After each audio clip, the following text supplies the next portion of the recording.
बेलपत्री की माला बना रही हैं, मंदार के फूल उसमें लगा रही हैं। बेलपत्री की माला में सुई का प्रयोग नहीं होता, तुलसी की माला में सुई का प्रयोग नहीं होता। जरा ध्यान देना, शमी के पत्ते की माला में सुई का प्रयोग नहीं होता, बहुत ध्यान दीजिएगा।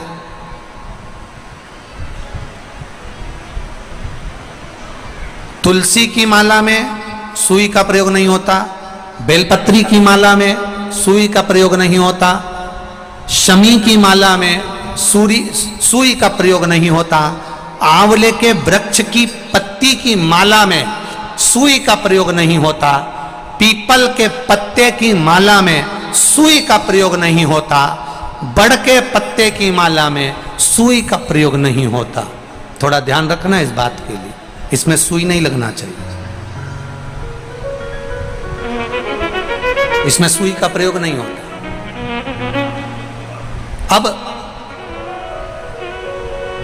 तीन चीजें हमारे यहां सनातन धर्म में बड़ी विचित्र बताई है, उसका स्मरण होना चाहिए। नारी जब मांग में सिंदूर भरे उस समय दर्पण के सामने केवल नारी हो, कोई दूसरा नारी को मांग में सिंदूर भरता हुआ ना देखे। जब नारी गले में मंगलसूत्र धारण कर रही हो या 16 श्रृंगार जब नारी धारण कर रही हो, उस समय पर कोई ना देखे। नारी का जो श्रृंगार है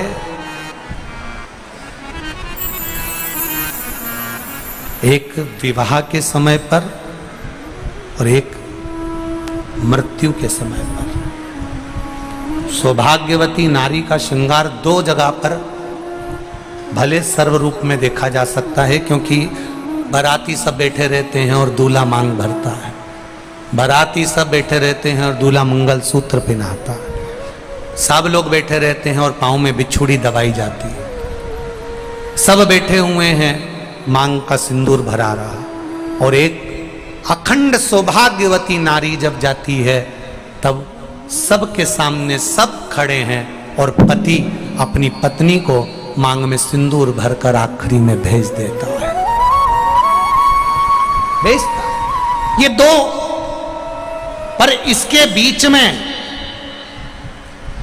जो स्त्री का जीवन है, इसके बीच में जो नारी का जीवन है, एक बहू, मैं निवेदन करना चाहूंगा आज की बेटियों को, भले तुम पढ़ लो, लिख लो, डॉक्टर बन जाओ, इंजीनियर बन जाओ, कलेक्टर बन जाओ, एसपी बन जाओ, तुम्हारी मर्जी पड़े तुम मिनिस्टर बन जाओ, मना नहीं, पर हमारे सनातन धर्म की संस्कृति से दूर मत हटना।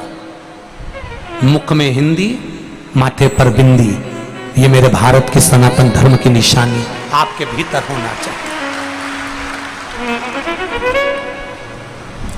एक विवाह, एक मृत्यु और उसके बीच का जो समय होता है, उसमें नारी जब भी अपने मांग में सिंदूर भरती है, अपना 16 श्रृंगार करती है, तब नारी को अकेले में अपने कमरे में, अपने भवन में श्रृंगार करना चाहिए। यहां तक शास्त्र कहता है कि छत पर खड़े होकर भी बाल नहीं बांधना चाहिए। एक बीठिका ने बाल बाए थे खड़े होकर छत पर, और तोते का बच्चा उड़ते हुए आया था और बकासी आने पर मुख में प्रवेश कर कर गर्भ में बैठ गया था। वो कथा भी हमारे यहां है। कंस का जन्म कैसे हुआ, ये आप सब श्रीमद् भागवत की कथाओं में सुन चुके हो कि नारी रजो धर्म में थी और रजो धर्म की वो नारी 3 दिन बाद केश धोकर बाहर गई और द्रुमलिक नाम का एक असुर ने देख लिया और वो उसके साथ में रहने लगा और उसके माध्यम से उसका गर्भ ठहर गया। यहां तक हमारे संवाद करते हैं, उसमें थोड़ा सा स्त्री को समझना है, थोड़ा सा नारी को समझना। आप करो श्रृंगार, आप करो श्रृंगार, आपका श्रृंगार करने को मना नहीं है। सास, ससुर, देवर, जेठ, परिवार, घर के बड़े, घर के बुजुर्ग खड़े हैं, उस समय पर श्रृंगार नहीं। आप जाओ अपने कक्ष में, श्रृंगार करके आइए, मना नहीं, पर किसी की सम्मुखता में नहीं। एक बहुत सुंदर बात कहना चाहेंगे, जिंदगी में कभी मौका लगे तो स्मरण करिएगा।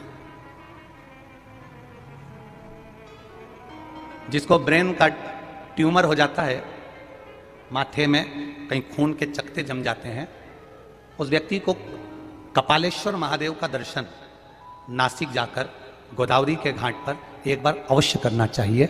उसकी राह मंजिल सरल हो जाती है, रोग का निवारण होता है। कपालेश्वर महादेव, वो कपालेश्वर महादेव।